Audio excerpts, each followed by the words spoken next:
Hello, everyone. Honored to be here. I'll have to start off, first of all, by thanking God for the opportunity to be here, and then also for the persistence of a white-headed man that is right in front of me, who is very, very important and very in my walk with Concho, or how I ended up at Concho Valley Turning Point, his persistence. I heard Mr. Pope speak a few weeks ago. By the way, all of them spoke in front of me and stole half of what I had to say, especially Chief Carter, so I'm just going to end it here and y'all can ask questions.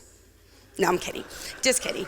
I was nervous. But so whenever I was introduced to Concho Valley Turning Point, I actually came to the ministry and to the classes with my own hurt. I was attending classes, and the love that was shown. For those of you that don't know, Concho Valley Turning Point's group meetings used to happen in room 214 upstairs. It's where I found acceptance. I had already been sitting in the pews. I had already been working with people in recovery. My family was personally affected with addiction, and so it's where I found healing, and it's also where I found purpose. Like I said, when Dale asked me, I was like, no. And then he asked me again, are you willing to help? And I was like, no. And then he asked me again, but this time he asked me in a room with the door closed with Lanny. And they're like, we really need help, just for a little bit. So I said, okay, a little bit, why not? I'm not working, I have nothing to do, doing chemo, radiation, why not? Why not do something else right now, right? So I took the call. I did it. I said yes, and I said yes to God, most importantly. Working at Concho Valley Turning Point has brought healing. It's brought healing to my life as well to many others. Have any of you ever been to Concho Valley Turning Point? Or if you have, raise your hand if you've been there. Step foot. Yes, several. Thank you. Thank you for your support, and thank you for coming and standing, because a lot of what I say will not make sense unless you have stood ground there. And with that being, it's an invitation for you to come step around, walk around our property, come take a tour, and come see some of those that we serve and where we serve them, because we're able to do what we do through the love of God first, and y'all, accepting the calling to, I know Miss Beth was just there providing a meal, and a couple of the members here were just there Sunday as we had a board meeting after church, of course, all my bosses together. But so what we do is we have meetings six nights a week. We do faith-based classes, Christians Against Substance Abuse. We have partnered with many other nonprofits in the community.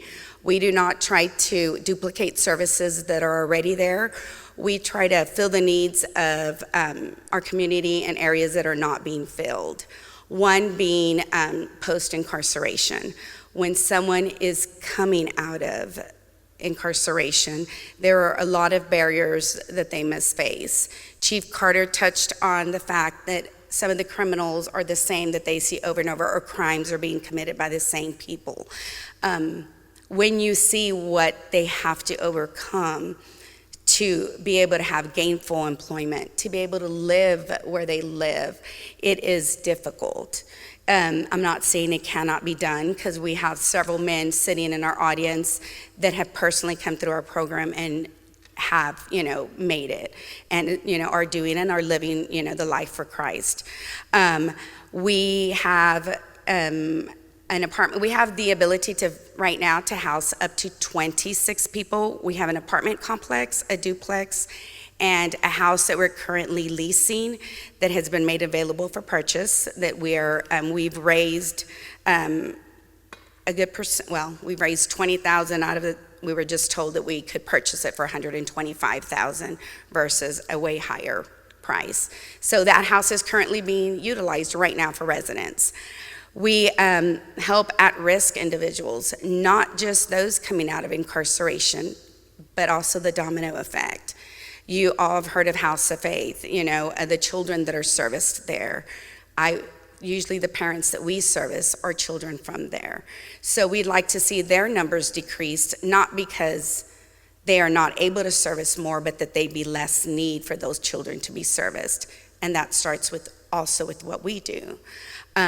We have the classes. We started at Russ Street. Russ Street opened the doors to us in 1994. We used to, I think, just teach, that was before me. Dale could shake his head or do this or just say yes so I could pretend like I'm right. We did one class in anger management. We still teach anger management. We do that at no cost to the client. We are approved by the state, but not funded by the state because we are faith-based. We believe what makes the difference more than anything is the love of Christ and the fact, not that just lives are changed, but that they are transformed and that men and women are serving their purpose that God has intended them to serve. And they're calling up. That's one of the most wonderful things when you walk out in the community and you see someone down, at Martin Luther King holding a festival and singing a Christian song, and you know that when they first came out, they came through our doors. And it's because of the love that's been shown through the community that we were able to give them a blessing bag, shampoo, conditioner, the things that I didn't know that these clients went through. There's so much that I was not aware of. So it's bought education by working there, and it's definitely, like I said, bought healing, but it's bought so much joy. I don't think I've ever been so excited to get up and get dressed, even at the tough times. Sometimes I have to text Travis and say, hey, maybe today you can ask me to leave, when we're having a tough time. Not everybody makes it. But we're not called to make the change. We're called to plant the seed. And I believe that our ministry is doing that. And those that we serve and those that serve alongside with us. I'm going to pause for a little bit and call one of my brothers up, Sam, so that he could speak a little bit about what Concho Valley or God did through Concho Valley Turning Point for him. He's not as nervous as I am. He loves to talk. He probably doesn't even need a mic. Right, Sam? Oh, and to let those of you that know Cinco just sent me a message. He says he sends his love, and he is preaching at another church tonight. He has opened a ministry where he lives now, and thanks y'all for all the love and support that y'all showed him. So, here's Sam. Give him the mic. I wasn't nervous until Maria got me nervous. Hey, let me see. My name is Samuel Cantu. I'm actually from San Antonio. Can you guys hear me? Let me beatbox for y'all. I am an electrician, but I'm a part-time comedian. So let me see, where can I start? I got here in San Angelo in December 2017, and I came straight to Concho Valley Turning Point. I came straight out of prison, and well, let me put it this way. I've spent 25 years of my life in prison. I went down 5 times, and it was mostly because I was an addict. I've been an addict since I was 15 years old, and I could never stop. So, I would get out of prison with good intentions, and I wanted to do right, but something would always happen, and I went back to prison. I don't think I ever made it out a year, and this time I've been out 4 years, and I thank God for that. So,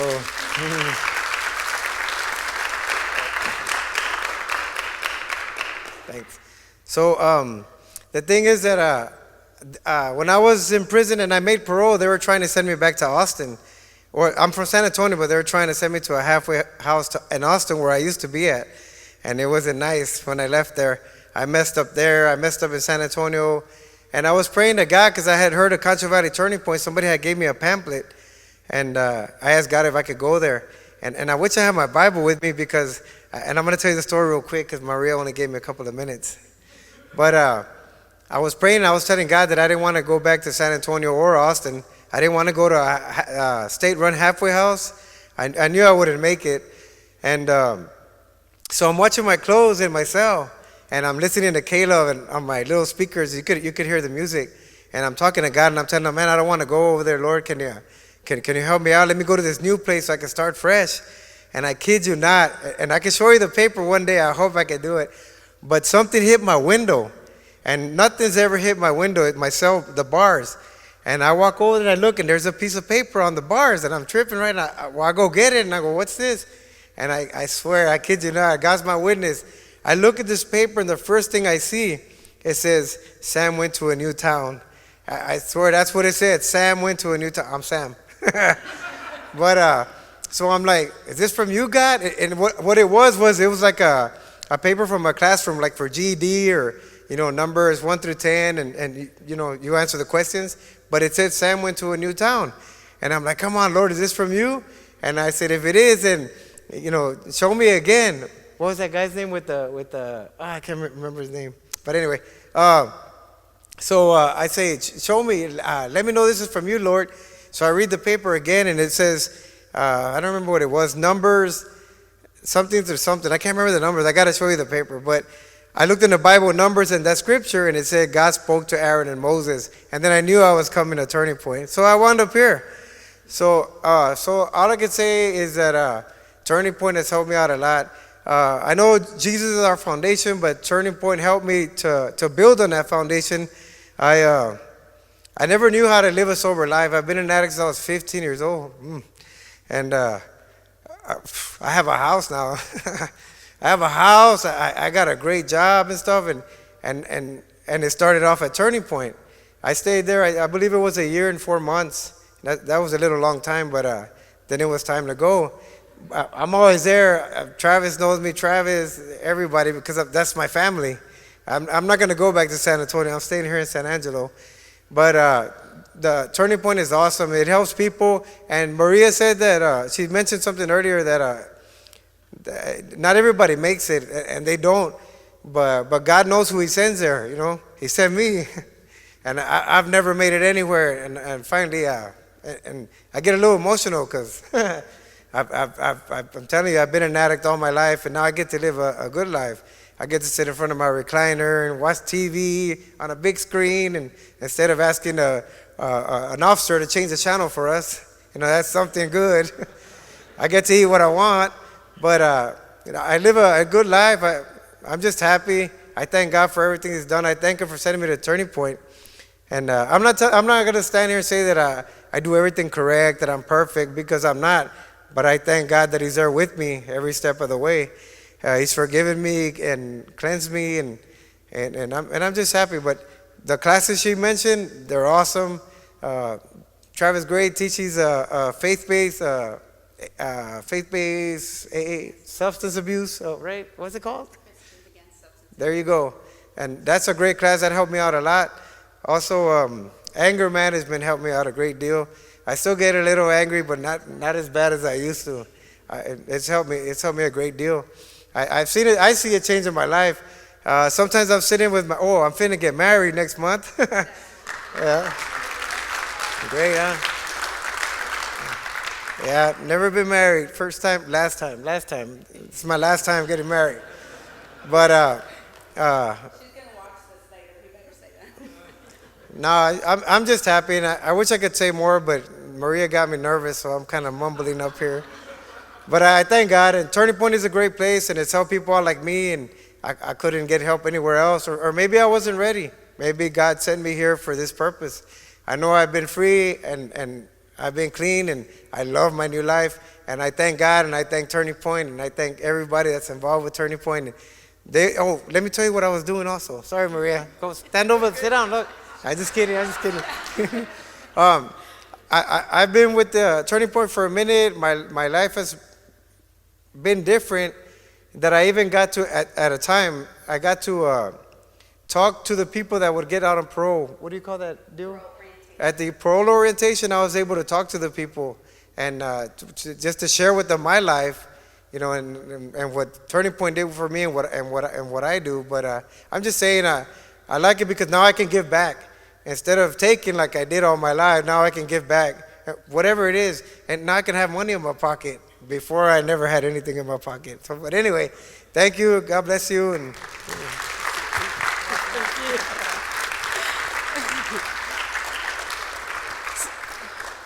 thank you, Sam.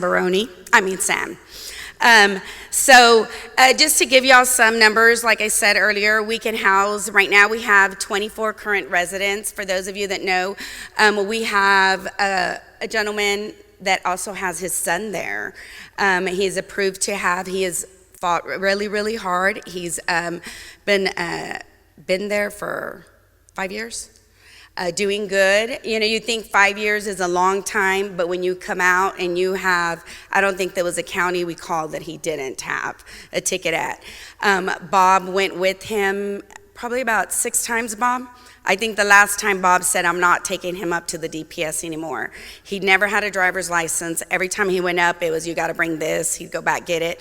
And then you got to bring this. Bob would take him back, get it. Now you got to bring this. And the last time we're like, okay, let's just pray about it. And so he got his driver's license at 40 something years old. First time ever having his driver's license. We don't just have the men's transitional living facility. We feed about 175 to 200 people on a weekly basis. And when I say we, I mean we as a family, because there are several people that take meals and several people that help provide. Y'all just did a paper plate drive. This is on a weekly basis. So at every meeting, we break bread together. When we first started doing Winter Circle, we were approached by parole. We had already been doing anger management for several organizations in town, which is Child Protective Services, parole, probation. District Attorney's Office has called us to do classes for plea bargains. County Attorney's Office. I just talked to Judge Daniels a few weeks ago. Actually, one of his assistants called me for some guidance on some help that they needed for someone to find a place to live.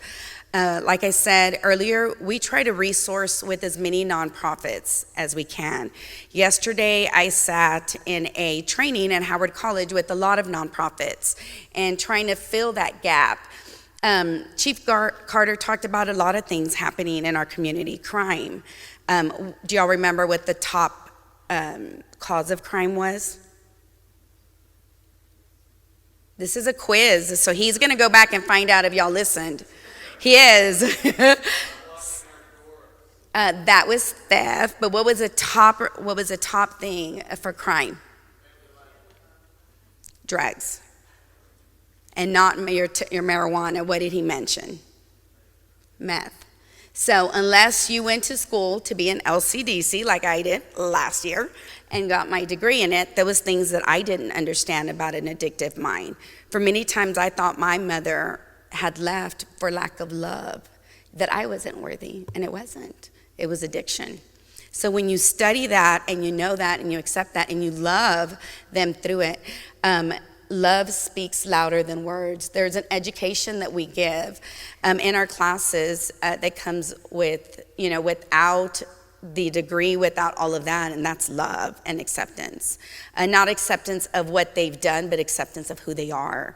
We love them through it. And love, I have had clients tell me, I didn't feel like I was worthy to even, go to church. This is the most church I've gotten in years. And then they start going to church. So even if that's an introduction to Jesus or Jesus' love, while they're going to a court-mandated class, mind you, they close out. They choose how we're going to close out.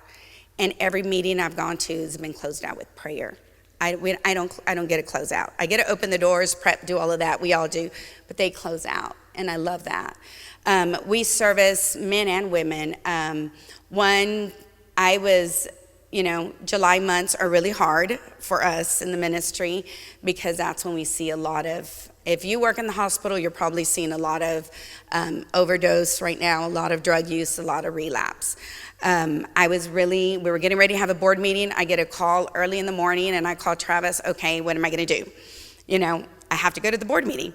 And I had gotten a mom that called me that did not have access. This is a mom that started out with CPS mandating her to go to classes at our facility. She was gonna have to visit with her child, but her child lived in shallow water. Who knows where that's at? If you went to college in Lubbock, of course. Is that where you went to college? Yeah. So I didn't. I thought she said Sweetwater, so I was like, okay, I'll take you. Yeah, no, it wasn't Sweetwater. It was shallow water. Needless to say, my board understood. They rescheduled the board meeting. I was able to take her up there. It was a long drive. The story of how she got to be where she was at made me cry. Literally, for real. I usually cry a lot anyways, and it's okay to cry. I've been told many times, it's okay. Right, Del? It's okay to cry. I did put on waterproof mascara just in case I cried. But to get to see her hold her children, there's not that many foster homes, and y'all heard that at another speech in San Angelo. So this woman had been abused, did not get out of the abusive relationship, so the children were removed from both. She was a victim in many different ways. She got to go see her children. I got to sit in there. The foster parents were amazing. I mean, they fed us so good. And this was a 6-hour visit.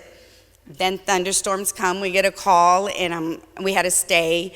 We got to drive home. She met the hours that she needed to be. We got to drive home with those children in our car, screaming and all. But, they're all happy because they got to see their mom. That's what fills your heart with joy when you see.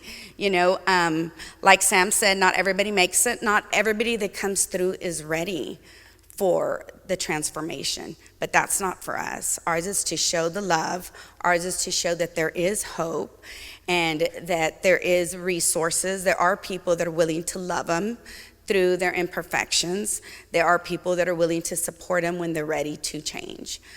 What else? How much time do I have? In my past, I said I would talk 5 minutes.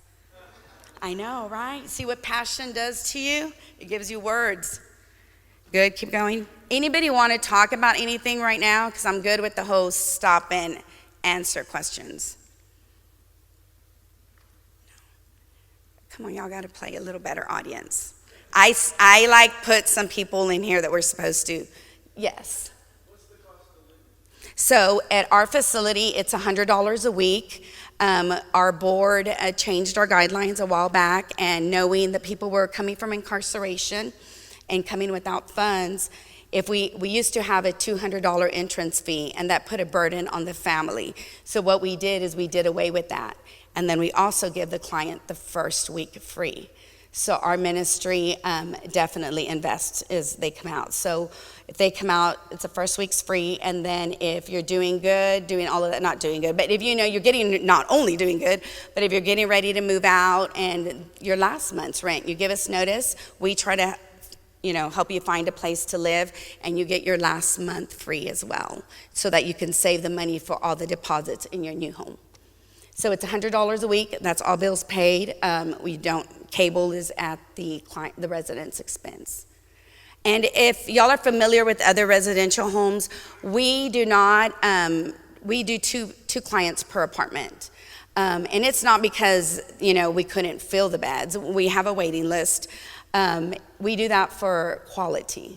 When you're, to be safe, sanitary too, 1 bathroom, The house next door is 4 bedrooms. We utilize 3 of them, 2 in each bedroom. It's 2 bath, and the other one's a prayer room, just so that we don't have too many people in one house. Good question. So, 2 questions. Yes, sir. You're allowed. First one is, how many people have gone through your program or through this since the beginning? And secondly, what's the average stay? Okay, so why'd you have to ask hard questions? I staged y'all with easy questions. Okay, so in writing a grant, we're writing a grant for the house next door. I couldn't give you all the numbers of everybody that's come through because the clients that we've served has grown tremendously. Before we had the 2 classes, like I said, for years we had the apartments only, not the duplex.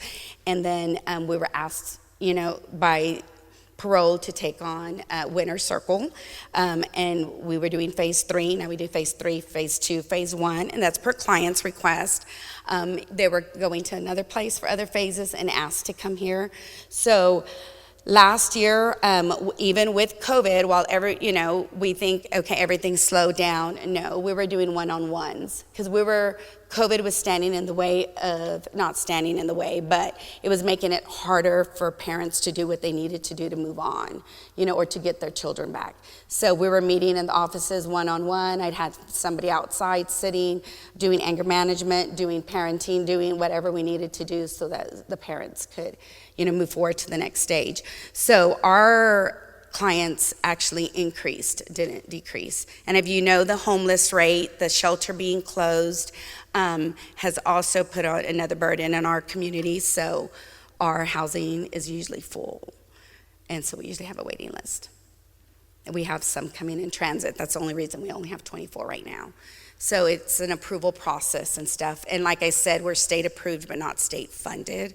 So there's a pretty lengthy application process. We make it known to everybody that's coming. Travis rewrote our application a couple of years ago, and it's, I mean, plain, it's really, really, really, really, really, really, really letting you know, unless you want to change your life for Christ, we are not transitional housing for you. We are there to serve those who have a hunger and a thirst and a want to change their lives and live for Christ. Not only be sober, not only, be good, fathers, good, but also be good men of God, and if you're those roles, and everything else will fall in place. You'll be good citizens, you'll be good parolees, you'll be good probationees, you'll be good, renters, you'll be good tenants, you'll be all of that when you're living for Christ. Average day on a weekly basis. So on Mondays, I encourage anybody to come help me Monday. All of y'all come help. So Mondays are our busiest days. Mondays, I teach a winner's circle class at 7 a.m., at 12:30, 5:30, and Travis teaches at 7. So just on Monday, we are at least over 100 people make their ways through and out our doors for an hour class, and they eat with us.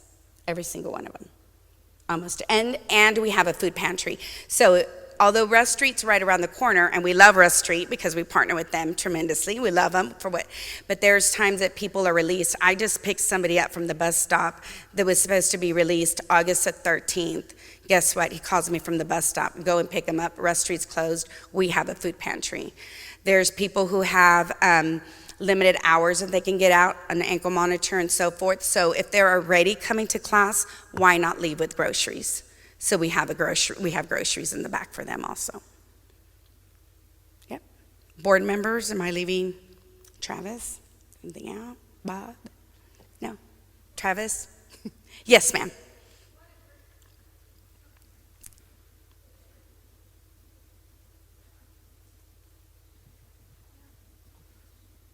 Okay. Oh, it is on. What requirements do your clients have to meet in order to stay there? I mean, you say okay, it's $100 a week. Right. Well, I mean, are they getting jobs? Accountability, yes. Okay. So unless the client is on disability or, on retirement, we have a gentleman that's 70 something. I hope I don't get it wrong. And, he's retired and stuff. Yes, they work. So our ministry is different in that way, is that we ask them to do 5 hours of community service. They work.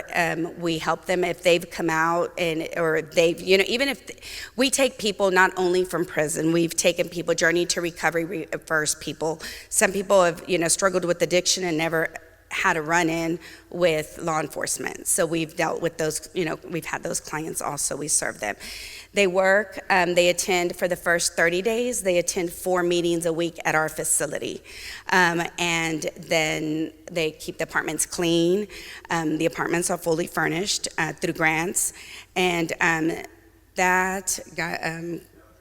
yes, no drugs, no alcohols. We have drug tests. We always, sometimes we'll show up at all different hours and we're like, okay, we're gonna have a pee party instead of a tea party.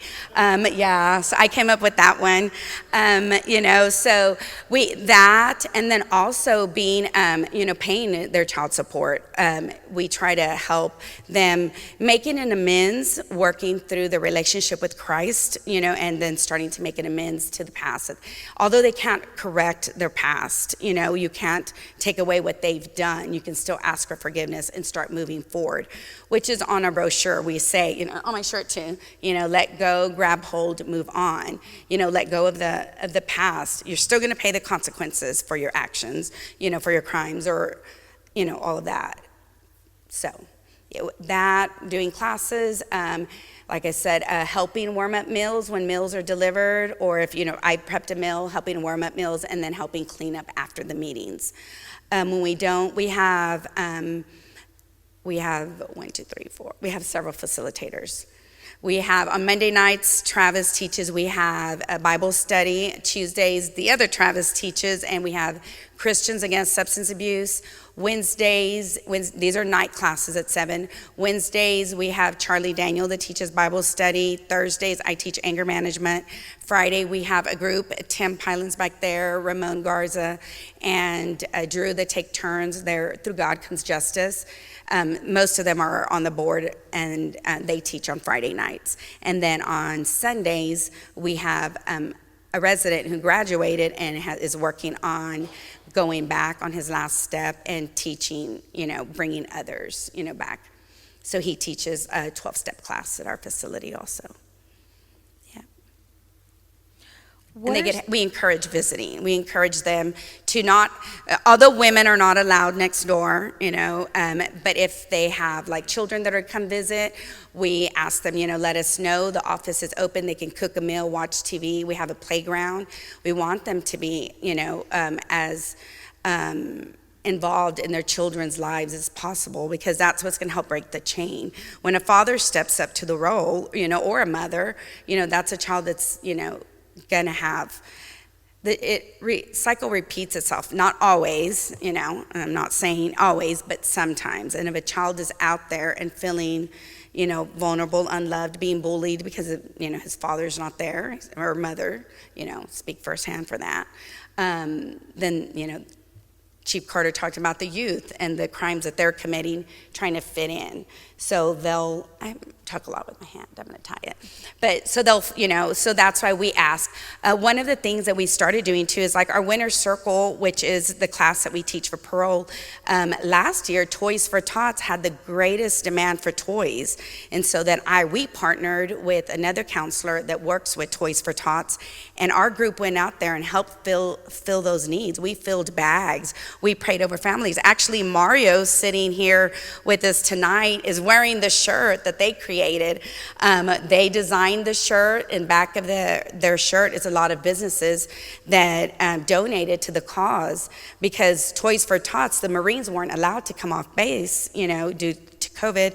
So they not only filled the bags, but they also prayed as we had people picking up gifts, they were praying over families as they were coming. So we asked them to go back and give to a community that they once, even though not all of them are from here, we want them to give back to community, make the community that we live in better.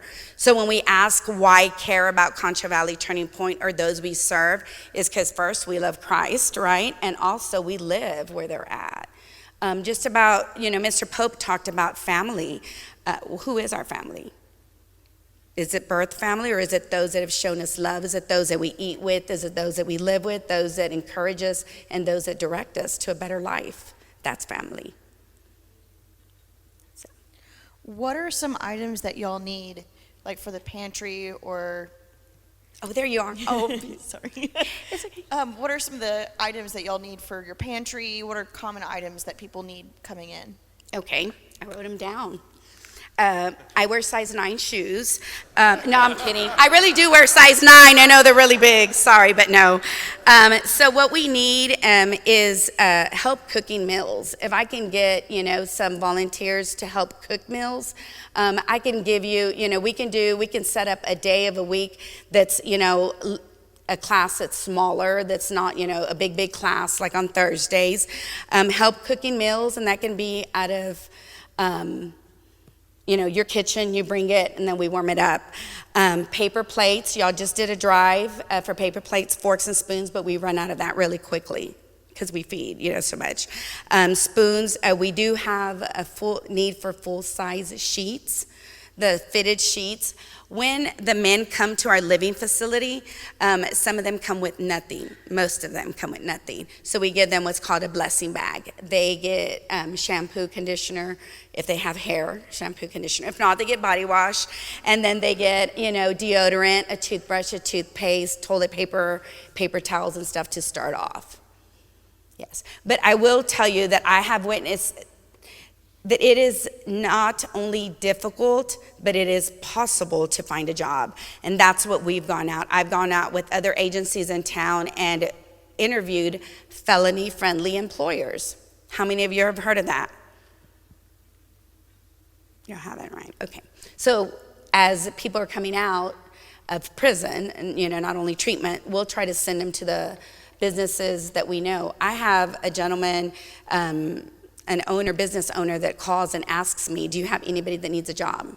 Because our men are reliable. They know, he works with them, picks them up, drops them off, and knows that they're, ready and willing to work. Is there a limit to how long someone can stay there? And is there a point in which you encourage them to go out on their own? So the encouragement to get out would be when they're breaking some of the guidelines. There's not a limit, only because some men come to us in with different walks. Some of them have come with a whole lot. Like I said, some come with child support.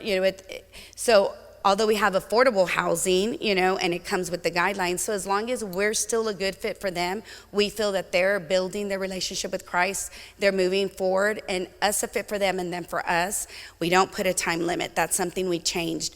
It's hard to say that someone that was in prison for 25 years doesn't know how to use a phone and computer and has no relationship with anybody can get their life together in 90 days.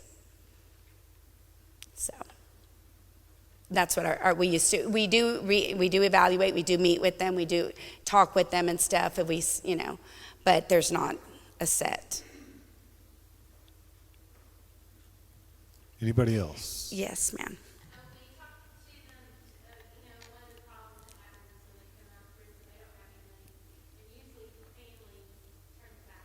Correct.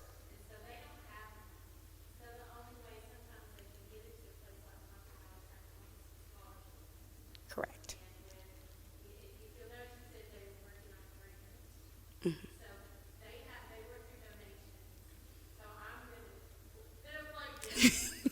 You're going to do the dollar sign part that I vomit to do. So yeah. So if any of y'all know my childhood, I used to have to beg for food and money. So that's not my strength. Although I know we need money to serve the clients we serve, asking for that is not something that I do very easily. But yes, we are able to do what we do due to the donations. We receive, I want to say probably, oh my goodness, a large part of what we do through our ministry is through donations, not through grants, which is, yeah. We are there, like I said, we will, our program has Jesus in our program, which already eliminates some grants that we can apply for. We are faith-based. We don't do religion, we do relationship with Christ. We talk about, having a relationship with Christ. So, yes, we do have a certain donor that's how everything started with, the 1 week free and the doing away with the $200 entrance fee, because some people couldn't come to us because of that, or they'd come to us and already be in debt, almost a month. So that's how we stopped doing that.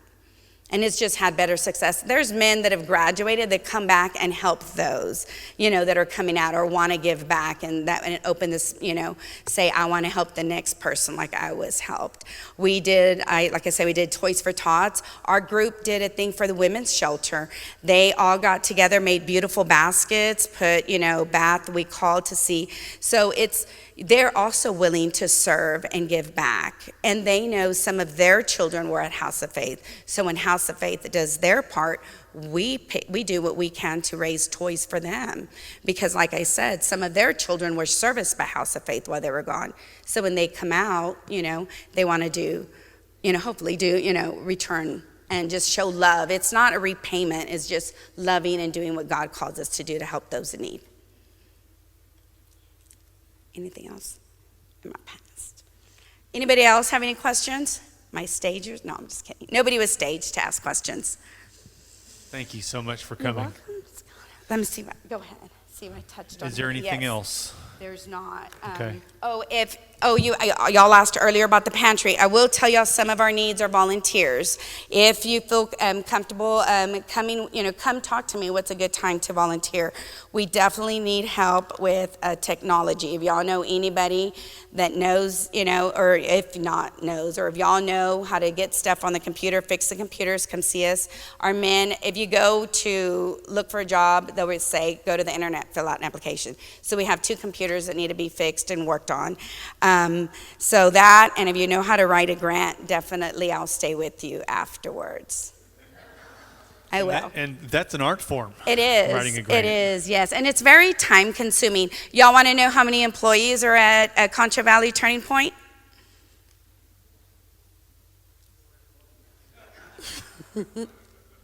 Yeah.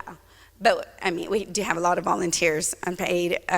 We had an unpaid executive director for years, and then I took the paid executive director position, which is still hard for me to, because I'm Martha, and I love to work, but I don't like to talk. Well, I did today, so. Yes, if you also, the most important thing, if you know somebody that needs us and you don't want to say it here, call me. It's confidential. If you yourself have found yourself struggling with addiction or drinking, and come talk to us. We can help, and like I said, it'll be it's confidential. We're not going to say, "Hey, I know you from." No, we want to do God's work. We want to help reunify families and just make a positive impact in our community.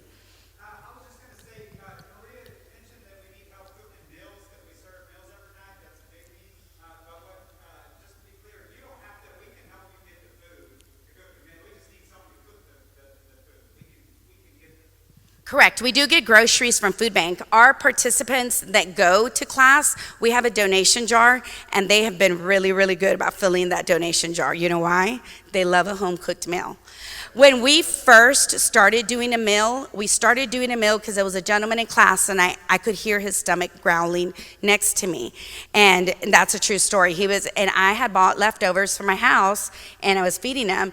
And then we started doing chips and dips and little snacks. And then once we started eating together, people started talking. And so that same guy, I asked him, "Why didn't you ever talk before?" He's like, "I was hangry." And I'm like, "What do you mean?" He's like, "I came straight from work. I didn't have money to stop and buy something or time. So now we eat together, and it means a lot." One of the guys has said in Thanksgiving how appreciative he was that someone took their time out of their day to cook a meal for them, and that was love. And they could feel the love through what they were eating. And, there's certain things that we don't realize or we take for granted that is, like my son who wanted a hamburger when mom used to cook a meal. But I forgave Darren for that. So he's forgiven. Anything else? No? You're good? The two words that keep coming out Yes. through this whole thing for me are just new life. Correct. And, We say that, new life in Christ. yeah, Jesus said, "I've come to give you life, and so that you'll have not just life, but have full life." And a lot of times we think, yeah, that'll just kind of be poofed on you, right? All right, you're good, you're full life. But as followers of Jesus, we are called to help provide opportunities for people to have full life, especially those people that have been written off, those people that will never be able to experience that on their own. And so I'm so thankful for what you guys do. And I hope that you have been inspired through the words and through the story of Sam. Thank you for that. And there's a whole lot more to come, right? Right. Yeah, this is a never-ending. Thank you, Lord, for giving us opportunities to bless our neighbors, because as we've been talking about our oikos, Right. Our oikos is those 8 to 15 people that we see on a regular basis, and some people we know, some we don't, and you guys are in our family. Y'all are in our oikos, and we want to do what we can to help you. So anyway, we're gonna Found my next spokesperson. He talks really good. Well, let me pray Yes, for you, yes. and I want to pray over your ministry, because I think that, God is opening doors, and hopefully we can help with that. So let me pray. God, thank you so much for Maria, for her story, for her passion for this ministry, and for these people who desperately need family and community, godly community. And so thank you for that. And I just pray that you would continue to help success stories to emerge. And I pray that you would pour the Spirit of God on those people who have found success in life through this ministry, that it will grow and build so that we can reach even more people who desperately need you, because we need them. We need each other. Thank you in Jesus' name. Amen. Amen. Thank you, Maria. All right. Thank you.